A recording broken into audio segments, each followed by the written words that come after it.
Hello and welcome to Crypto Exposed. Okay, so I was on X recently and I saw this tweet from the HBAR Foundation, and it was in regards to Hedera being at Permissionless, which is basically a conference, and they were just talking about how they've been in regards to this year. And you know, like I see these posts from HBAR Foundation quite regularly now, and whenever I do see them, I'm just like, man, like I look at all this stuff, and sometimes it's like I realize like, oh yeah, I've done videos and that and stuff like that, and it's like when I actually do look at it all in like totality, I'm just like, there's just so much going on with Hedera. There really is. Like, they're really just non-stop. You know, like the partnerships coming in, the developers wanting to work with them, you know, the new things that they're trying to look into, new use cases and stuff like that, the pilots and things like that that have going on. They really are they're just on the go. Really are just on the go. Very huge network in my opinion. And so I just look at this stuff and I'm just thinking, man, like, what's there not to be excited about with Hedera? You know, like there's just so many things you can look to, there's so many different use cases and avenues you can look down, and it's just hard not to be excited about Hedera and think about where they'll be long term.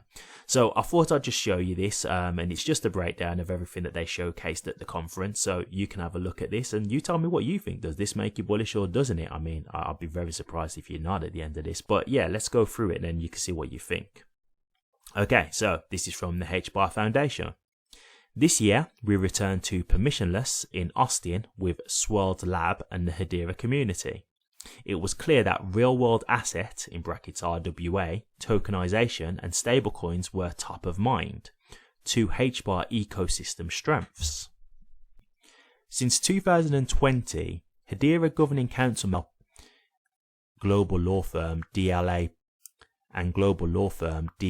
Piper has been tokenizing RAWs on Hedera, regulation first, with Toko Network.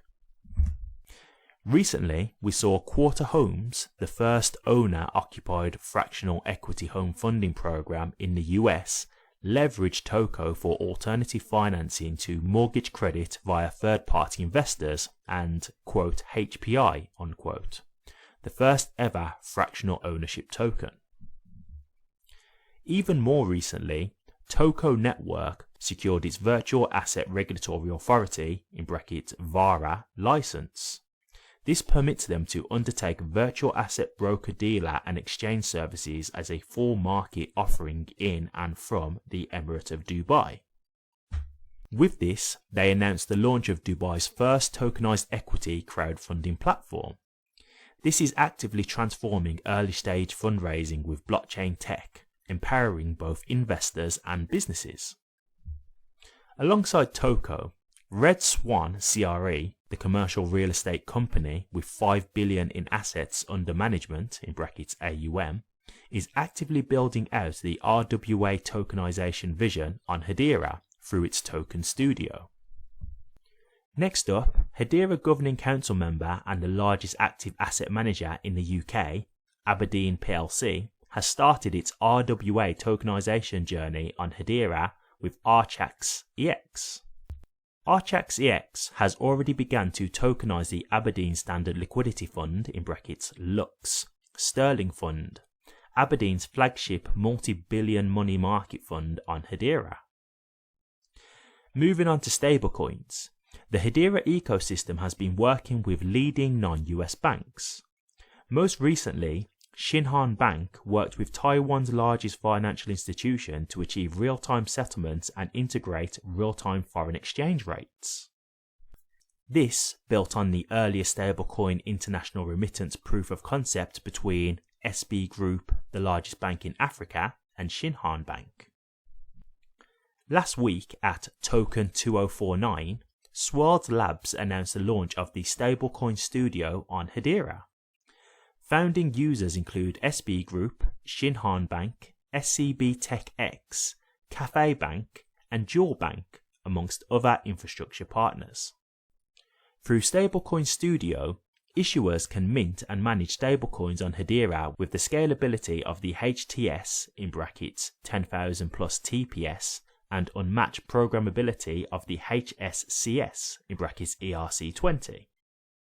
Minting now takes a matter of minutes to hours rather than weeks to months. We greatly look forward to the future of the RWA tokenization and stablecoins on Hedera. You can check out our latest HBAR blog from Permissionless with @YourGraceless. Okay, so as you can tell, really a lot going on, right? There's a lot of action going on, and these are big things, right? These really are big things. Tokenization, I can't stress this enough how big tokenization is going to be. I really can't. Like, I think a lot of people hear this kind of stuff and it just sounds like a buzzword at the moment, but tokenization is going to be massive, and it's going to make people's lives so much easier, so much more convenient, and they'll have so much more access to things that would seem a bit more out of their realm under certain circumstances. The best example I could give you is property. With property, you'll be able to get into property via tokenization. So a property could be fractionalized, right? Right now, when you generally think of a property, you know, more often than not, you just think, okay, it's probably like one owner or maybe two owners because they're a couple, right? But the way it could be in the future is just with absolute ease. When I say this as well, you could easily just have someone have a tokenized value of the property, and that's their ownership of the property. And then they can just sell that tokenized asset, right? And then that takes away their ownership. Now, think of how much easier that would be than at the moment if you was trying to change someone on a property, right? If you think about all the deeds that have to be changed and all the things that you have to go through, all the middlemen and stuff like that, it's a very long process. So the things that tokenization are going to do, like cutting out the middleman and just making things a lot more simplified, and then it's adding more liquidity, right, into the housing market and stuff like that, and of course through networks like Hedera where this type of stuff is going to be tokenized on. So it's all going to be massive in the future. It really is. So when I see the tokenization stuff, I do get excited, not just because I'm just like, oh, tokenization sounds good. Like, I understand what that really is going to bring, and I see like the early stages of this happening. I'm like, yeah, that's big. That really is big. A lot of people are just saying, well, where's the price? Where's the price? And I think that's where you get in stuff mixed up and just thinking everything has to just equate to price right now. Like, you got to understand, everything's being built up right now for the price. Okay, like, it doesn't just happen overnight that, okay, this has happened, so the price should just shoot up. It doesn't work like that, right? But what you're seeing right now is all the reasons as to why you should be excited for the price of HBAR in the long term, because all these things are huge positives, right?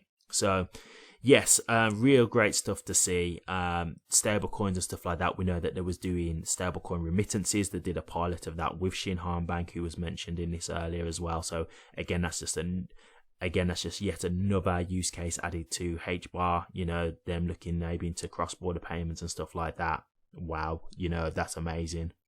So continues to give them way more adoption. So again, like I said this before, but I just don't know any network is doing as many different types of things as Hedera. They've just got so many avenues of what they can do, and that's what makes them so incredible. And I really do believe long term it's going to be great for them. So for me, all this is just, you know, it's just music to my ears. I really think it's going to be good for them overall.